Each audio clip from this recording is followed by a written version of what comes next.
Going into WrestleMania, this is SmackDown Live for your April 2nd, 2019.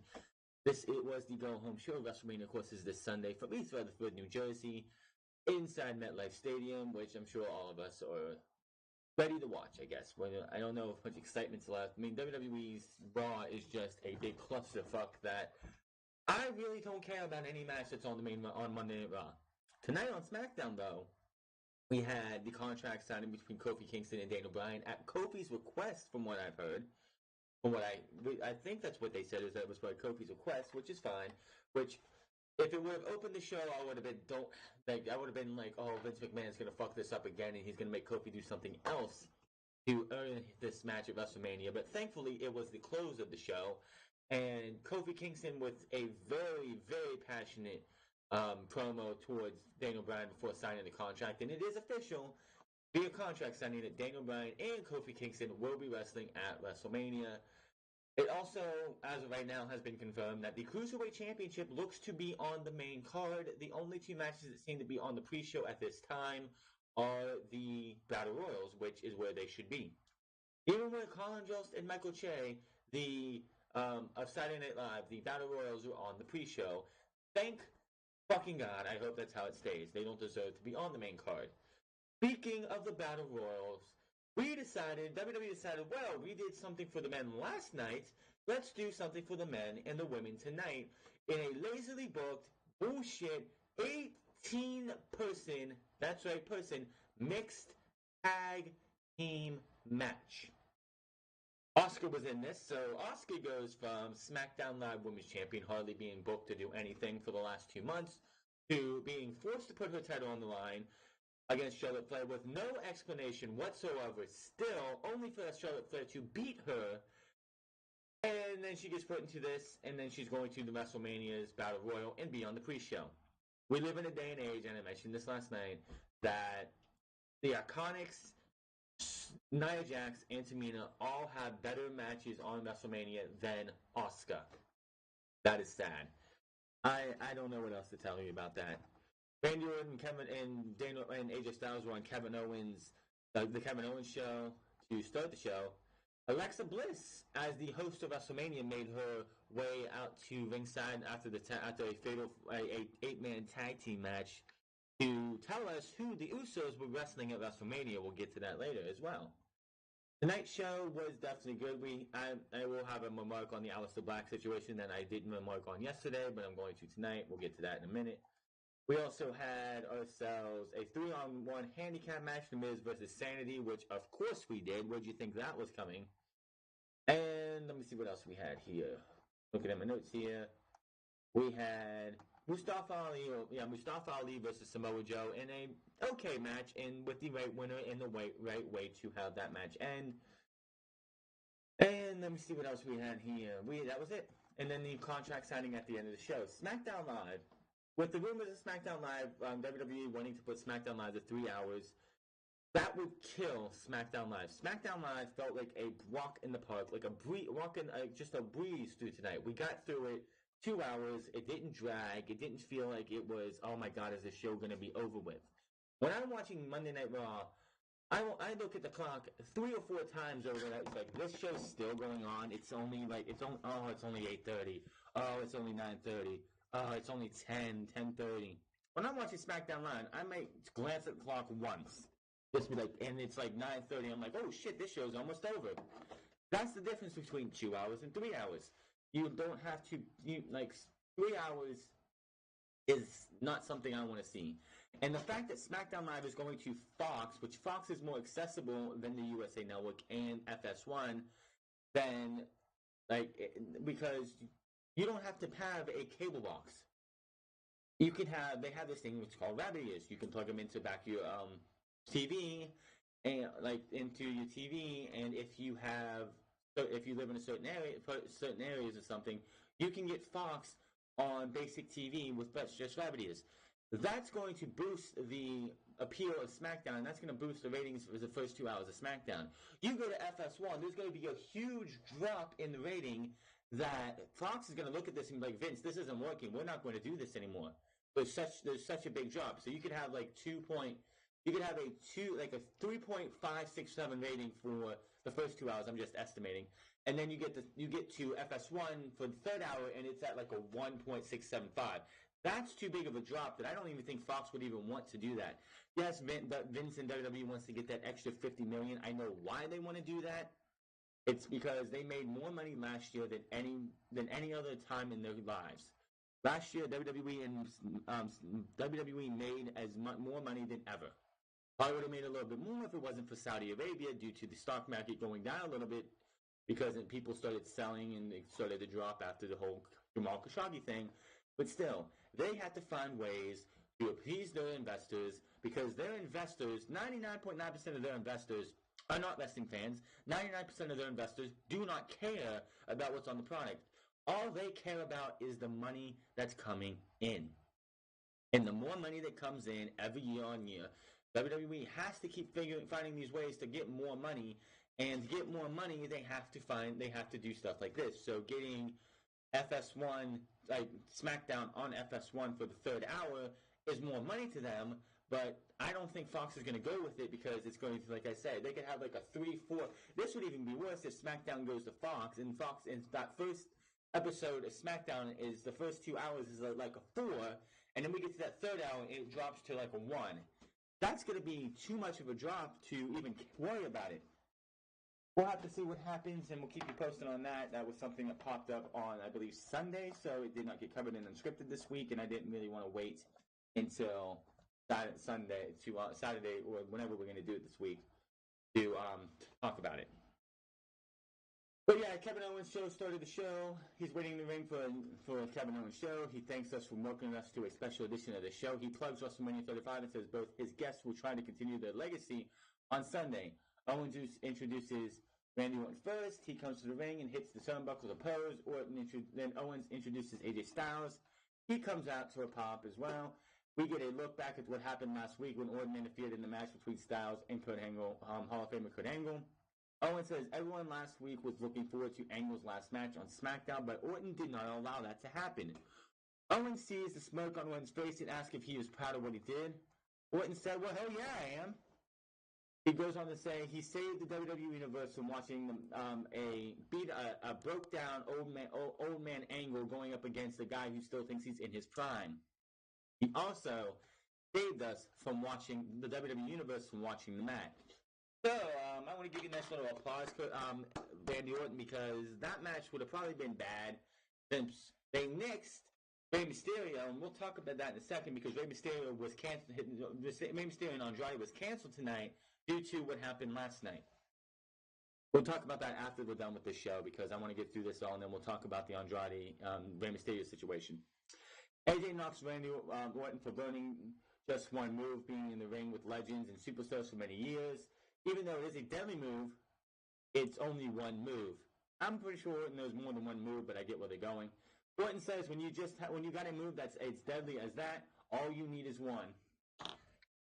Orton says fans think that these indie guys have it so hard trying to support their families and make ends meet, traveling around the world from high school gymnasiums to armories. Randy Orton was trying to list off all these things that they would do, and he sounded like he was just really struggling with what he was trying to get to his point. As I try to do, like sometimes I try to overthink things. He was kind of overthinking this.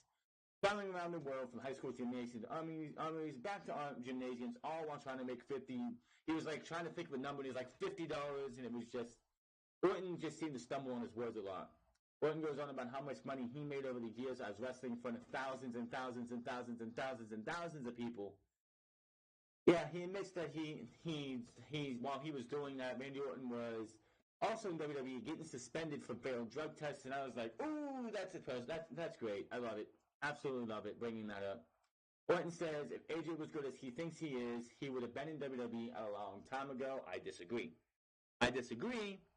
Because when Randy Orton was headlining WrestleMania and AJ Styles getting his start in like Impact Wrestling for TNA at the time, Ring of Honor, WWE would have looked at AJ Styles and AJ Styles would have been a jobber. He would have been nothing like he is now. He would not be a two-time WWE champion or a two-time United States champion.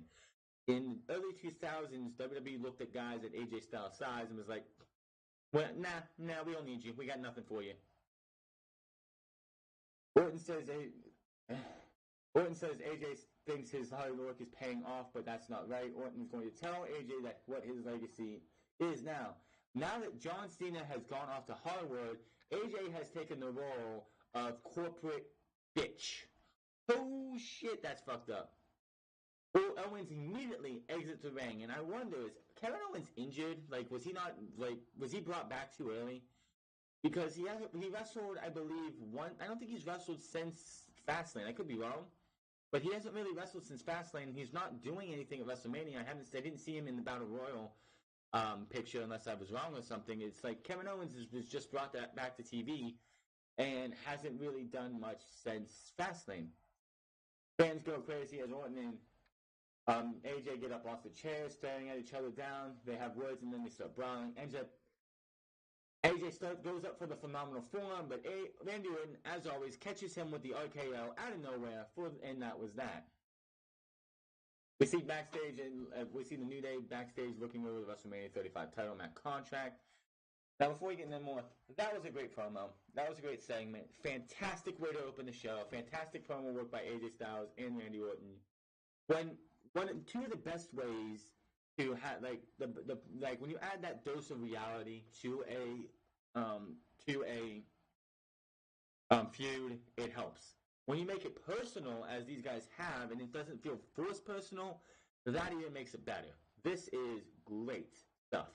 AJ Styles is one of the best. It could be like AJ Styles and Randy Orton could be two of the best promos in the world, and when they can be. And I can't wait to see this match. I'm absolutely, legitimately excited for this match. I'm excited about this match more than anything on Monday Night Raw, and that includes the main event. I'm just saying, it includes the main event. I really don't give two shits about that main event after last night. I don't. Aleister Black, Ricochet, and the Usos versus the Rusev, Shinsuke Nakamura, and the Bar.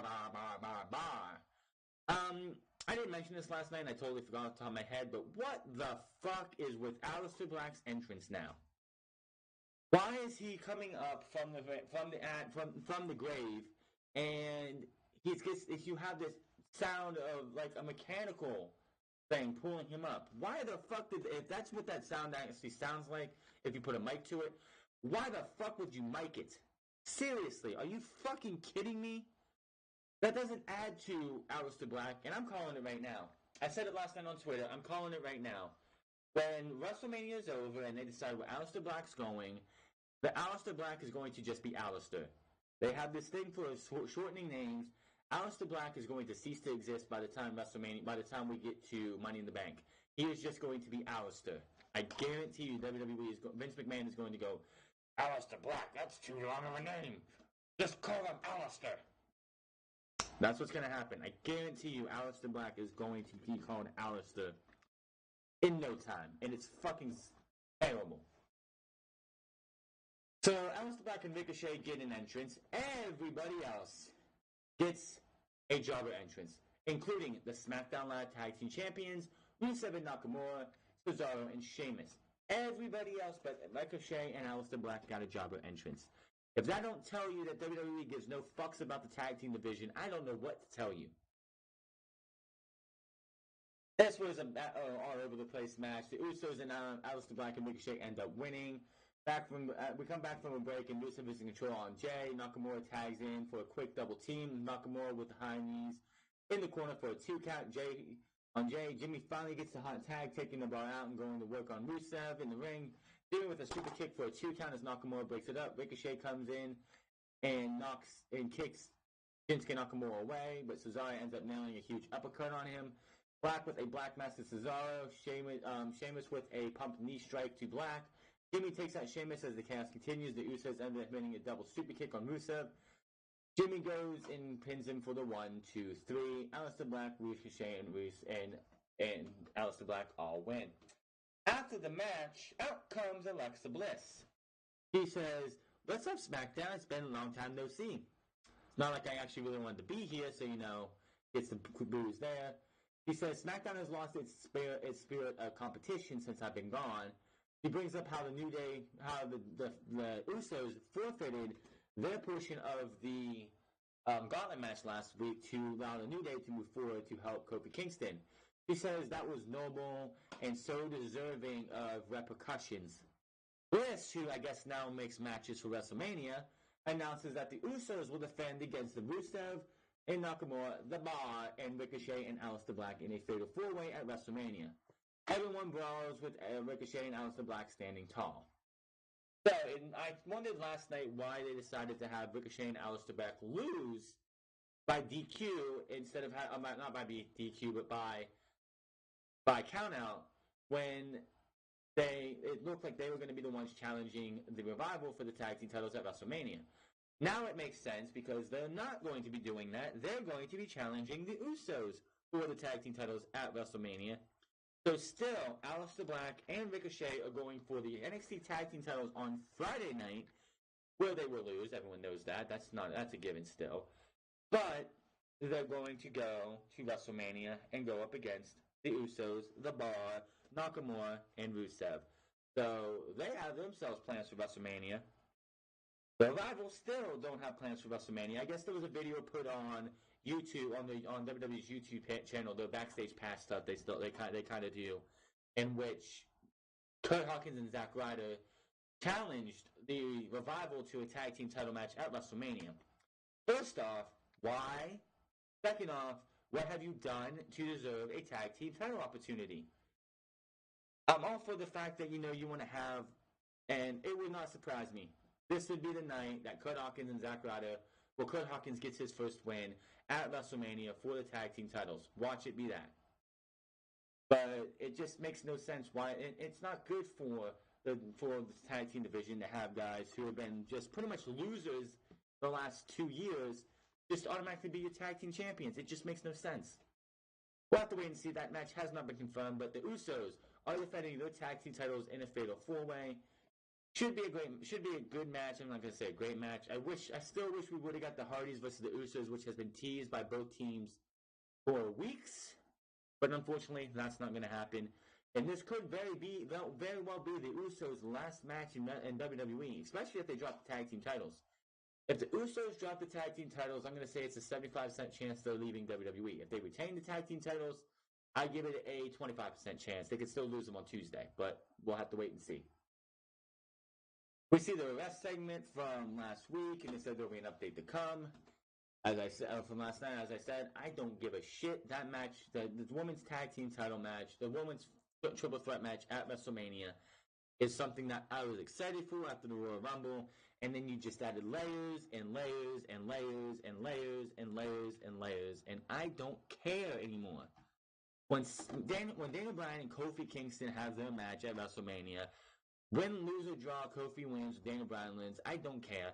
That is going to be when I'm like, yep, I'm satisfied with what I've seen. I'll still watch the match, but I'll be like, I can't wait for this match to be over. Now, maybe don't make me regret my words, but as of right now, that's what it is. Oh. When the Iconics are on TV, I'm thankful for the mute button. I need that on a t-shirt. So if anybody wants to make a t-shirt design for the Iconics, when the Iconics are on TV, I'm thankful for the mute button. Please let me know in the comment section below, because that would be a t-shirt that I would like to sell. They come out and they talk about how there will be the Fatal 4-Way at WrestleMania 35 with Nia Jax, Tamina, Natalya, and WWE Hall of Famer Beth Phoenix, and the Women's Tag Team Champions, the Boston Hug. They say it's a no-brainer that they will win the titles on Sunday and make the WrestleMania iconic. Ugh. They do the freaking pose and they end the segment while looking up at the WrestleMania sign. I don't care. Out comes The Miz. He goes to the ring and Tom says Shane McMahon has ordered The Miz to face Sanity in a 3-on-1 handicap match. Before that, he talks about how WrestleMania means so many things to different people. But he says for Becky, Charlotte, and Ronda, it means to make history. For Kofi Kingston, it makes to finally getting something he should have had a long time ago. And for him, it's retribution. He talks about fighting for his family, fighting for his wife, his daughter, and his father. He plugs the return of Miz and Mrs., which should be going on about the time that I'm recording this, or is over by now. He goes on about how bad he will beat Shane McMahon in the WrestleMania 35 Falls Count Anywhere match. Miz talks more and ends the promo by saying, he says, Shane, you have a dad, don't you? You have a dad, so that makes you a son of a bitch. The music out comes Sandy, and out comes Eric Young, Killian Dain, and Alexander Wolf. This was a 3-on-1 handicap match. This should have been like when Kofi faced the Bar, a 2-on-1 handicap match, but no. Nope, gotta put Shane. We gotta put Miz over before WrestleMania. This should have been a 3-on-1 beatdown, but with the fact that we have Miz going to WrestleMania to face Shane, it had to go this way. When Shane comes out before the match hits and he says he wants to come and see this match up close and personal, but first he has Hamilton announce him as the best in the world, as he does. Shane looks on, he's really not happy about this. Shane says, time for the bell, and out comes and Eric starts the match. We went for a bit with this match, and then of course, let's see when he is. Let's see, here he goes. Yeah. Shane interrupts for the mic and says he almost forgot something. Hamilton was about to say Shane's best in the world again, but he's like, no, that's overkill. He wanted to say two things. First off, this is a Falls Count Anywhere, as it is going to be this Sunday. But I'm going to leave you with what I thought you should check out. And he says, this photo is my lock screen, or my phone's wallpaper. And it's a picture of when I grabbed Mr. Potato Face. I kind of laughed on that one. Miz is furious as Sanity knocks him off the apron, and they go to work on ringside. Danes ends up missing an attack and crashing into the barrier. Miz tosses Wolf over the barrier and then brawls with Young into the crowd. Miz slams Wolf into the production equipment and puts him through a table. Miz then with a 2 count in the crowd as Young breaks the pin. Young and Miz brawl near the stage and into the tech area backstage. They continue brawling through the backstage area as referees follow them. Miz launches Young into a steel door and covers him for a 2 count as Dane breaks up the pin. Miz and Dane go at it now. Miz ends up sliding out of a move and shoving Dane face first into a power box on the wall. Dane goes down. Miz and Young brawl on the out the door and into the back parking lot where the WWE trucks are. It's raining out there, but it doesn't slow the brawl down. Miz ends up dropping Young and shoving a card into him to cover him for the 1, 2, 3. And that was that. So the burial of Sanity continues. What did Sanity do to deserve this? I have no idea. They haven't been used correctly at all. They bring chaos to Titus Catering or any other type of catering. I don't know what these guys did, and I think they deserve better than this. Killian Dane is a beast. Killian Dane is somebody I thought Vince McMahon would just love to have on the main roster. And they've just been victims of poor booking and being a faction that WWE doesn't care. When you're on the same brand as the New Day and you are a faction, you are going absolutely nowhere. Vince McMahon's only got love for one faction on SmackDown, and that is the New Day. Just saying. After the match, Miz stands tall and recovers as we hear his theme song play in the arena. Shane is in his black SUV, is sitting there. Miz spots him and stares him down. Shane pulls off as a police car suddenly appears and the sirens and lights go off. And Becky Lynch is out here. We didn't need to see Becky tonight. We did not need to see Becky at all. And we go to commercial. Back from break, and we see what happened with the Raw Women's Champion Becky Lynch, Charlotte Flair, and Ronda Rousey last night. I keep saying last week. I don't know why. Graves is in the ring now, and Graves confirms that they were all released from custody. He introduces Becky as she comes to the standing ovation. Becky takes the mic and fans chant her name. She talks about thinking while back of the police car. What a difference 1 year can make. You're damn straight. WWE gets worse and worse as we go as the years go on. NXT gets better and better and better as the years go on. What a difference a year can make. Andrade Cien Almas this time last year was gearing up to face Aleister Black at NXT TakeOver New Orleans inside this Smoothie King Center, I think it is. Yeah, the Smoothie King Center. And defend his, at the time, NXT Championship in one hell of a match. Johnny Gargano. Oh, wait, no, wait. Yeah. And what are those two? One's going to the main card of WrestleMania. One's going on the pre-show. Becky Lynch, of course, was in the Women's Battle Royal last year, yelling at Kavita Devi because she was wearing orange. And this year, she's in the main event of WrestleMania. What else? Oh, yeah. Authors of Pain were defending was going after the Tag Team Championships at NXT TakeOver and the Dusty Cup at NXT TakeOver New Orleans. Now where are they? One's injured, and they're not anywhere to be found. Asuka was still undefeated going into WrestleMania 34. going up against Charlotte Flair for the SmackDown Live Women's Championship. Where is she at now? Former SmackDown Live Women's Champion on the pre-show in the Women's Battle Royal. Yes, a difference a year could make. I could go on, but I'm not going to. She says she answers to the people and not graves. She says that 1 year ago it was like the stars were aligning to get Flair and Ronda Rousey into WrestleMania 35 main event until she slapped the taste out of Flair's mouth at SummerSlam. She says, look at us now. She is determined to do what it took to get into WrestleMania main event. Fans chant, of course, for her again.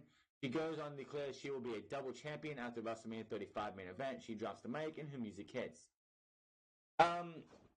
As of right now, it's still not known what's going to happen with the Women's Championships coming out of WrestleMania. Everyone's like, oh, the brand split's ending. We're going to get a unification match. That has not been decided. Yes, this brand split has pretty much just been on life support this entire WrestleMania season. You had Alexa Bliss here tonight. You had the Iconics on SmackDown on Raw last night. You've had Becky Lynch and Charlotte Flair on Raw every other week, it seems like. Shelton Benjamin was on Raw a couple weeks ago, facing off against Seth Rollins, and because of Brock Lesnar. The brand split needs the brand. Like, people are like, oh, end the brand split.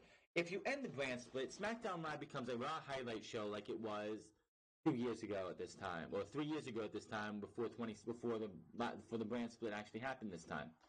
The brand split needs to be intact, and this is the last time. When WrestleMania is over, if you're on Raw, you're on Raw. If you're on SmackDown, you're on SmackDown.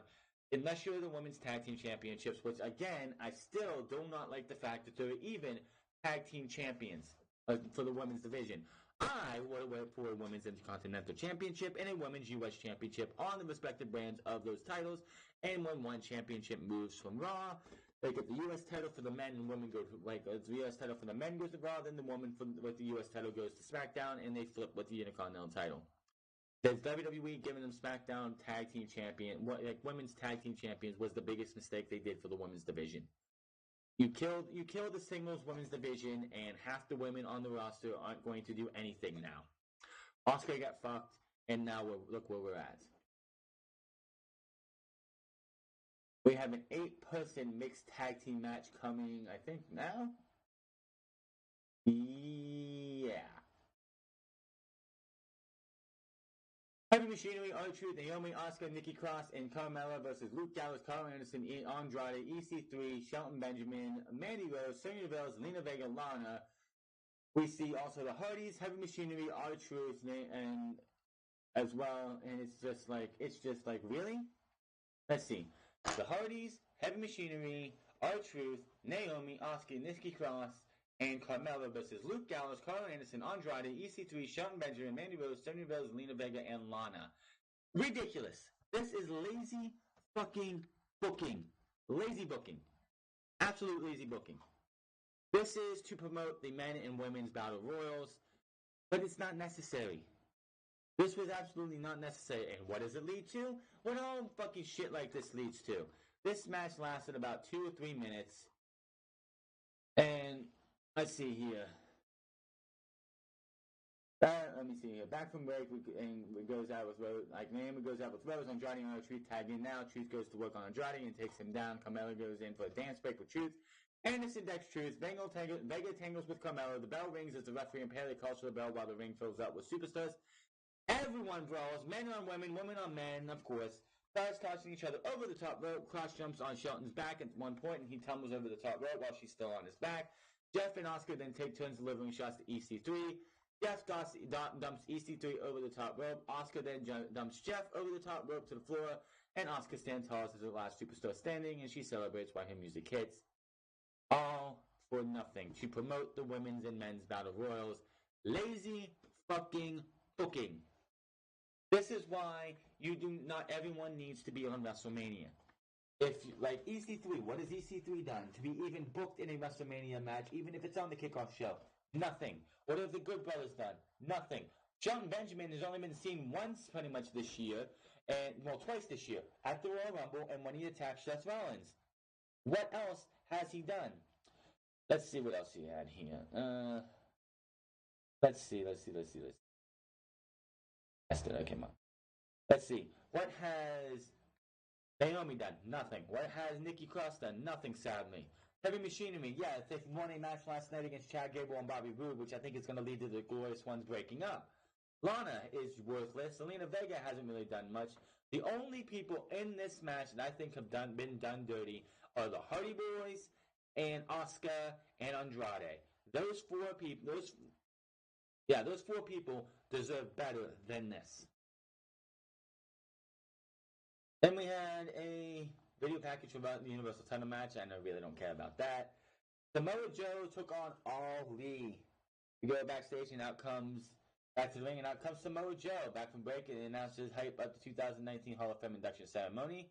We come to the ring and out comes Ali, Mustafa Ali. It is kind of funny because on the Titantron it just says Ali, but when he's coming down, you can quite clearly see because they had the LEDs on the aprons. It still says Mustafa Ali on his LED board, which I thought was funny.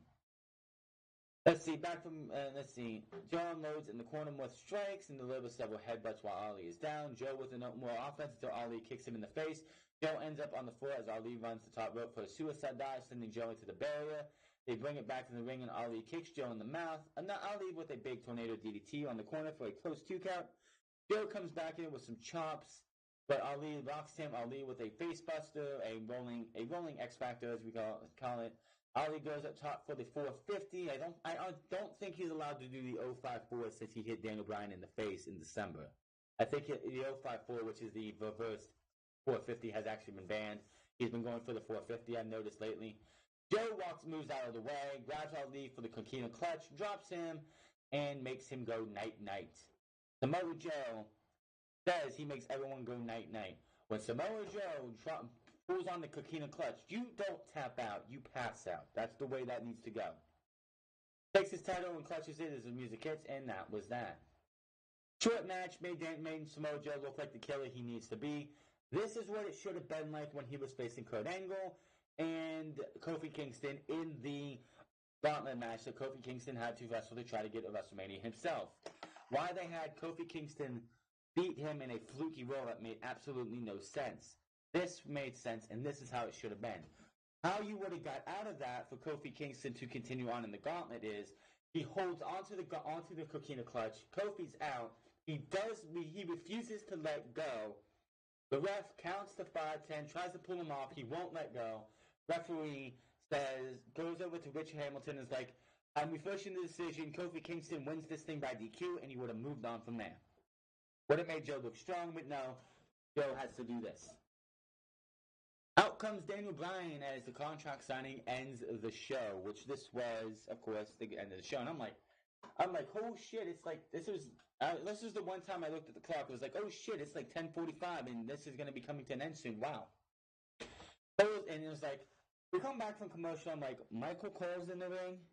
Why did Michael Cole have to do this? Why is Michael Cole here? Michael Cole is on Monday Night Raw. Why is if Michael Cole stepped away from Monday Night Raw and this was the only thing we saw him do, fine. But we just had to listen to him for 3 hours last night.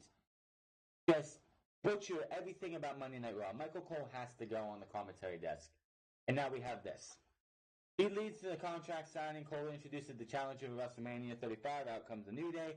Kofi Kingston with Biggie and Xavier Woods. Fans pop for the New Day. And they start chanting for Kofi's name. Cole goes to begin this, but Bryan interrupts and says he's got it from here. Bryan signs a contract as they chant for Kofi. The entire time that Daniel Bryan's trying to talk, they're chanting for Kofi, Kofi, Kofi, and you see Biggie doing like a pelvic thrust sometimes. He's like shaking his hips sometimes, and it's like, oh my goodness, this is just like, really. Bryan takes the mic and says he's not here to talk Kofi out of signing them for the match. He's actually here to educate the masses as he's done all along. Fans continue with a different version of the chant for Kofi. Bryan asks him to shush it so he can teach them an important life lesson. Kofi and the New Day look on as Bryan deals with the crowd. Bryan says here is the life lesson. Do not become complacent the way Kofi has for 11 years. Bryan goes on about how he should not become complacent. Fans still chanting for Kofi. Bryan has another lesson. Do not be a bystander in your own life the way Kofi has been. Don't sit on the sidelines and wait for other people to push you to the top the way Kofi has while Xavier and Big E and the fans try to push them out to the top. Bryan says he has one more life lesson before handing it over. Don't mistake a fad for reality. He says he's been in Kofi's same shoes because fans once chanted yes for him. Absolutely true. But the way they are chanting for Kofi right now. Bryan goes on about how the chants make you feel love, make you feel stronger. Bryan says in reality, you don't feed off the fans, they feed off you because they are parasites. Bryan goes on about the fans being parasites, and an asshole chant breaks out. Bryan says this is as good as it's going to get for Kofi, and Kofi has heard enough, grabs the contract, stands up, and tells Bryan to shut up. He says, we've heard from Bryan for months, but now it's time for Kofi to educate Bryan. Kofi goes on and says, despite what Bryan says, he doesn't know anything about Kofi. Kofi gets seriously fired up, and he has a great promo come out of him from him.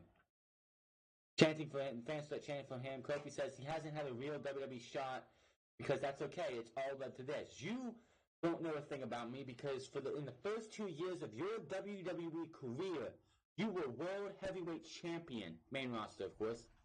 But that's okay. I watched that. I wasn't as a bystander. It was leading up to this. You can see the fear in Bryan's eyes because the only thing that is common between me and you is that you know how this feels. You know how this feels. This feels going through your body, how it reverberates through you.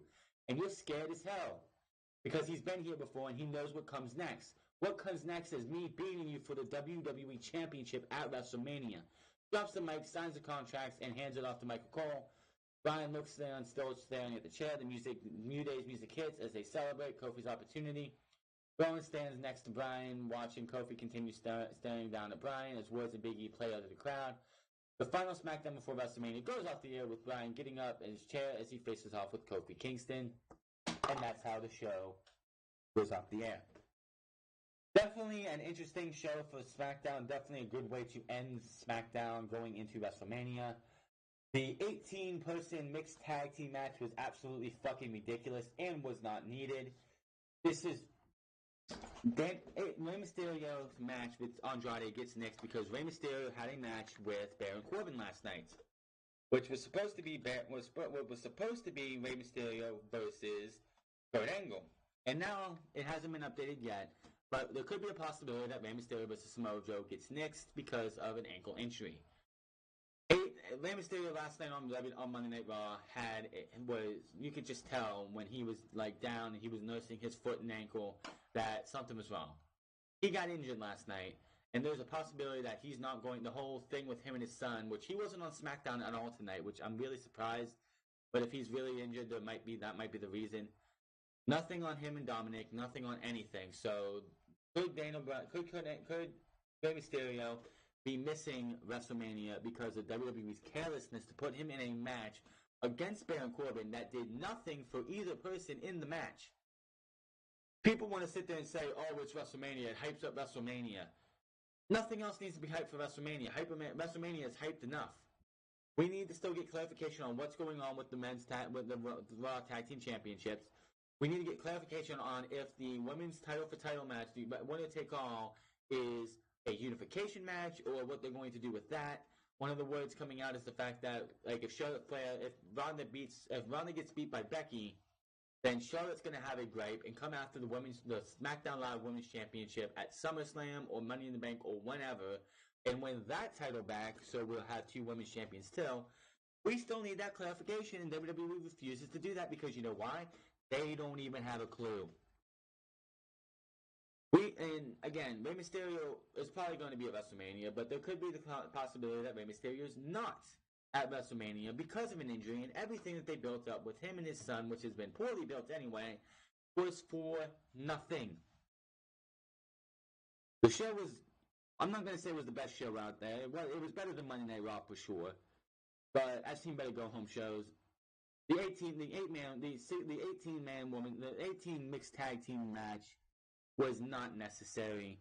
It did nothing for anybody. Oh, Oscar got to throw Jeff Hardy out and be the last person standing in this brawl between 18 individuals.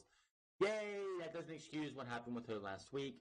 It's still fucking stupid, and they never gave us a reason why they fucked Asuka. But that is your SmackDown Live review for your Tuesday, April 2nd, 2019. Hit that subscribe button, comment down below, like or dislike this video. I want to thank each and every one of you 30 plus people who watched last night's video and listened to me. Hit that subscribe button again. Thank you guys all out. I just hope we can get I hope we can get 30 plus tonight as well. Leave me some comments, like or dislike this video. It would be really helpful, and I would really appreciate it if I can get some likes or dislikes on these videos. But I will see you guys tomorrow for NXT, the Go Home Show, which this will probably be a better Go Home Show than what Raw and SmackDown had done combined. But we'll have to wait and find out. Until then, my name is Franz, and I will see you guys tomorrow.